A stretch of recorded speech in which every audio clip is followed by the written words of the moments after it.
Guys, അർജുനും ശ്രീതും തമ്മിൽ എന്തെങ്കിലും ഒരു റിലേഷൻ മേക്ക് ചെയ്യുന്നുണ്ടോ എന്നൊരു ഡൗട്ട്. ആ ഡാൻസ് മുതൽ എന്തോ ഒരു കണ്ണോണ്ട് ഒരു അങ്ങോട്ടും ഇങ്ങോട്ടും നോട്ടവും ഒരു എവിടേക്കോ ഒരു കണക്ഷൻ ഫീൽ ചെയ്യാം. ഒരു രണ്ടാൾ സെറ്റ് ആയാലും നൈസ് ആയിരിക്കും. ഗബ്രി ജാസ്മിൻ റിലേഷൻ ചവറ സാധനം കാണേണ്ട ആവശ്യം വരില്ല. ഒന്ന് സെറ്റായി കിട്ടണേ, ഏതെങ്കിലും ഒരു ലവ് ട്രാക്ക് കിട്ടിക്കഴിഞ്ഞാൽ സംഭവം ഒരു നൈസ് ആയിരിക്കും.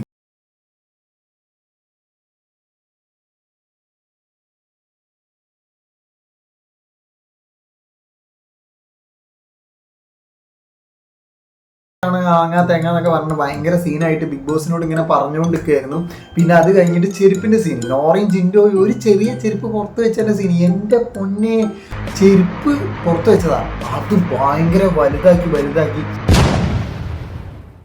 ജിൻഡോയുടെ കുഴപ്പമെന്ന് പറഞ്ഞാൽ ഭയങ്കര ഒരു ഫൈറ്റ് സിറ്റുവേഷനിലൊക്കെ ജിൻഡോ എന്തെങ്കിലുമൊക്കെ വിളിച്ചറിയും. ഒരു പ്രോപ്പറായിട്ടൊരു സംഭവമൊന്നുമില്ല. അല്ലാതെ സമാധാനമായി നിൽക്കുന്ന ടൈമിൽ ആൾക്ക് നല്ല നല്ല ഓരോ തോട്ട്സും നല്ല രീതിയിലൊക്കെ സംസാരിക്കാം. പക്ഷെ ഒരു ഫൈറ്റ് വന്നു കഴിഞ്ഞാൽ ആള് ഭയങ്കര വീക്കാണ്, ഒന്നും പറയാനില്ല, ഇങ്ങനെ പറഞ്ഞുകൊണ്ടിരിക്കും. അത് കാണാൻ ഭയങ്കര ബോറാണ്. അത് കഴിഞ്ഞിട്ട് ഒരു ഗെയിം ഉണ്ടായിരുന്നു, കുറച്ച് ബോക്സ് നിർത്തിയിട്ടുണ്ടാവും. ലൈക്ക് അതിലൊരെണ്ണം ഹോളോ ആയിരിക്കും, മറ്റേത് സോളിഡ് ആയിരിക്കും. എന്നിട്ട് ഇങ്ങനെ ചാടി പോവുക. ഈ ഒരെണ്ണം മിസ് ചെയ്താൽ ഹോളോ ആയി കഴിഞ്ഞാൽ കുഴി പോകും. ഫസ്റ്റ് തന്നെ വന്ന ശ്രീധുവിൻ്റെയും ശരണ്യൻ്റെയും ടീമായിരുന്നു. ആ ടീമിന് ഒരു 3-4 എണ്ണം കിട്ടി. പിന്നെ അത് കഴിഞ്ഞ് പോയി ഇവരെന്ത് ചെയ്ത് നൈസായിട്ട് അർജുനും മുടിയനും പറഞ്ഞു കൊടുത്ത്. അതിനോണ്ട് ഇവർ കുറച്ച് മുന്നോട്ട് പോയി. എന്നാലും അർജുൻ മലന്നടിച്ച് വീണ്. ഭയങ്കര വീഴ്ചയായിരുന്നു, സീന് വീഴ്ചയായിരുന്നു. ഞാൻ അങ്ങനെ ഒന്നും പറ്റല്ലേന്ന് തോന്നിപ്പോയി. കാരണം ആളില്ല കളിക്കാൻ. ഇപ്രാവശ്യം ബിഗ് ബോസിൽ വന്നവരൊക്കെ ഷടപട എന്ന് പറഞ്ഞ് പോവുക. എന്തോ ഒരു അരിപ്പ വെച്ച മാതിരി ഒക്കെ തൊഴിഞ്ഞുകൊണ്ട്. എന്താലേ എത്ര പെട്ടെന്ന് ഫിൽറ്റർ ചെയ്ത് പോണ്. ഇതിങ്ങനെ ഇതേപോലെ കുറച്ചും കൂടി മുന്നോട്ട് പോയി കഴിഞ്ഞാൽ വൈൽഡ് കാർഡും ഇല്ലെങ്കിൽ ടോപ്പ് 5 ഇപ്പം തന്നെ കഴിയും. പിന്നെ അത് കഴിഞ്ഞിട്ട് ഈ ടീമിൽ അർജുൻ്റെ ടീമാണ് ജയിച്ചത്. മറ്റേ നെക്സ്റ്റ് സെക്കൻഡ് അങ്ങനെ എല്ലാ ഗ്രൂപ്പും ടൈ ആയി. അപ്പോൾ ആരെ കൂടിയാ പവർ ടീം കളിക്കേണ്ടതെന്നുള്ളത് ഒരു കൺഫ്യൂഷൻ ആയപ്പോൾ പവർ ടീമിനെ തന്നെ ചൂസ് ചെയ്യാന്നുള്ള രീതിയായി. അപ്പോൾ പവർ ടീം അത് ജിൻഡോ, അങ്ങനത്തെ കേസിലൊക്കെ ജിൻഡോ നല്ലൊരു തീരുമാനമൊക്കെ എടുത്തത് നെക്സ്റ്റിന് ചൂസ് ചെയ്തു. അതായത് ശരണ്യം പിന്നെ ശ്രീതൊക്കെ ഉള്ള ഒരു ടീം. കാരണം അവരിതുവരെ പവർ ടീമിൽ വന്നിട്ടില്ല. അത് നല്ലൊരു കാര്യം. അപ്സരയൊക്കെ ഉണ്ട്. അപ്സരയൊക്കെ ഉള്ളതുകൊണ്ട് പവർ ടീം കുറച്ചും കൂടി അടിപൊളി ആവാനുള്ള ചാൻസ് ഉണ്ട്. എനിക്കൊരു പ്രതീക്ഷ ഉണ്ട്. എന്നാൽ ആ സംഭവം നല്ല ചൂസ് ചെയ്ത് നല്ലത്. പക്ഷെ അതിനു മോനെ ജാനിങ്ങനെ മുഖം വീർപ്പിച്ചിരിക്കുക. മൂപ്പത്തിക്ക് പവർ ടീമിൽ എങ്ങനെയെങ്കിലുമൊക്കെ പിടിച്ച് കയറണം. മൂപ്പത്തി അങ്ങനെ നിസ്സാരക്കാരനല്ല, സംഭവം ഇതൊക്കെയാണ്. ഭയങ്കര പാവത്താനൊക്കെ ആയിട്ട് നിൽക്കും. പക്ഷെ ഉള്ളിൽ ചെറിയൊരു ഗെയിമിംഗ് ഒക്കെ ഉണ്ട് കേട്ടോ. ഗെയിമിങ് അങ്ങനെ വിട്ട് കളിക്കുന്ന എനിക്ക് തോന്നുന്നില്ല. അപ്പോൾ ജാസ്മിൻ ഭയങ്കര ഇങ്ങനെ ചോദിച്ചിട്ട് എൻ്റെ മോനെ ആ വർത്താനം കേൾക്കുമ്പോൾ എനിക്ക് അങ്ങോട്ട് ഭ്രാന്ത് പിടിക്കും. എന്താണെന്നറിയില്ല, എനിക്കിങ്ങനെ ഭയങ്കര സീനാണ്. പിന്നെ അത് കഴിഞ്ഞിട്ട് ശ്രീരേഖൻ്റെ സ്റ്റോറി ആയിരുന്നു. അത് കുറച്ച് സീനുള്ള സ്റ്റോറി ആയിരുന്നു. അത്യാവശ്യം അവിടെ ഉള്ളവർ തന്നെ ഭയങ്കര സീനായിപ്പോയി. അപ്പോൾ അർജുൻ പറഞ്ഞ് സീനാക്കണ്ട, കുഴപ്പമില്ല എന്നൊക്കെ പറഞ്ഞിട്ട് അർജുൻ ആശ്വസിപ്പിച്ച്. അത് നൈസ് സീനായിരുന്നു കേട്ടോ. എനിക്ക് അർജുനെയും പാവം തോന്നുക. അവൻ മാത്രമാണ് പോയിട്ട് എന്നിട്ട് ഇങ്ങനെ പറയുന്നുണ്ട്, എടാ നീയെങ്കിലും വന്നല്ലോ എന്നെ സമാധാനിപ്പിക്കാൻ. പിന്നെ അത് കഴിഞ്ഞിട്ട് എല്ലാവരും ലവ് സ്റ്റോറി പറയുന്ന കാര്യമായിരുന്നു.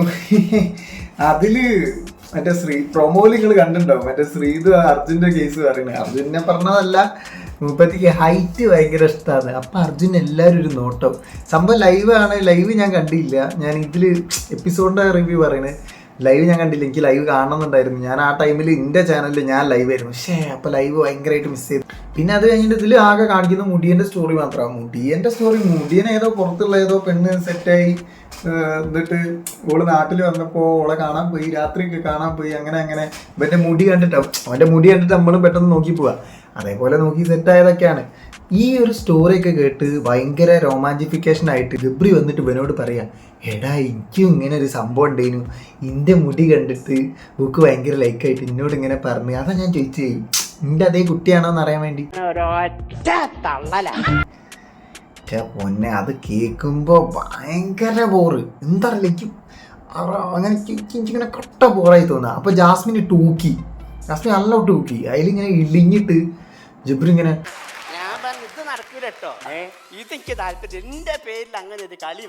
മറ്റേ ഏട്ടായി കളിക്കുക, മറ്റേ കലിപ്പനേട്ടായില്ലേ,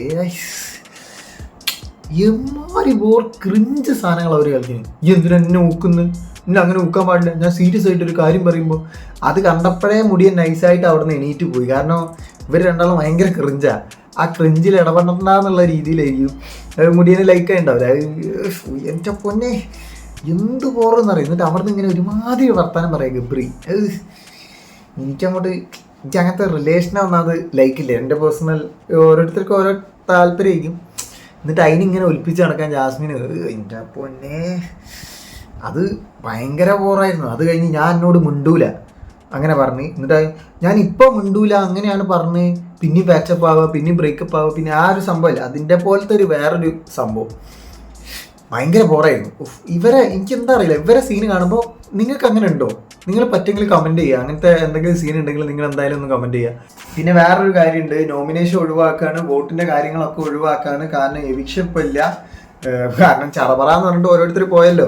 സിജോക്ക് സീനായിട്ട് പോയി. പിന്നെ റോക്കിക്കാണെങ്കിൽ എച്ചമില്ലേ എച്ചം എൻ്റെതില്ലേ മറ്റോനെ കുത്തിയിട്ട് ഒരുമാതിരി മറ്റോടത്തെ പരിപാടി കാണിച്ചിട്ട് അവിടെ മെയിനാവാൻ പോയിക്കണം. അതും പോയി. അങ്ങനെ ഓനും പുറത്തായി. മോങ്ങി ചെങ്ങായ, കിടന്ന് മോങ്ങി ചെങ്ങായ. എന്നിട്ട് ആടുന്നുണ്ട് പച്ചവില്ലേ മഞ്ഞവില്ലേ എന്തൊക്കെയോ പറഞ്ഞിട്ട് എന്തേത്താ ചെങ്ങായി, ഭയങ്കര ബോറ്. അങ്ങനെ ഓരോ കോമഡിയാണ് ഇവിടെ നടന്നുകൊണ്ടിരിക്കുന്നത്. സോ ഇതാണ് എൻ്റെ ഒരു റിവ്യൂ. നിങ്ങളുടെ അഭിപ്രായം എന്താണെന്നുള്ളത് നിങ്ങൾ കമൻറ്റ് ബോക്സിൽ കമൻറ്റ് ചെയ്യുക. Thanks for watching. Thanks for supporting.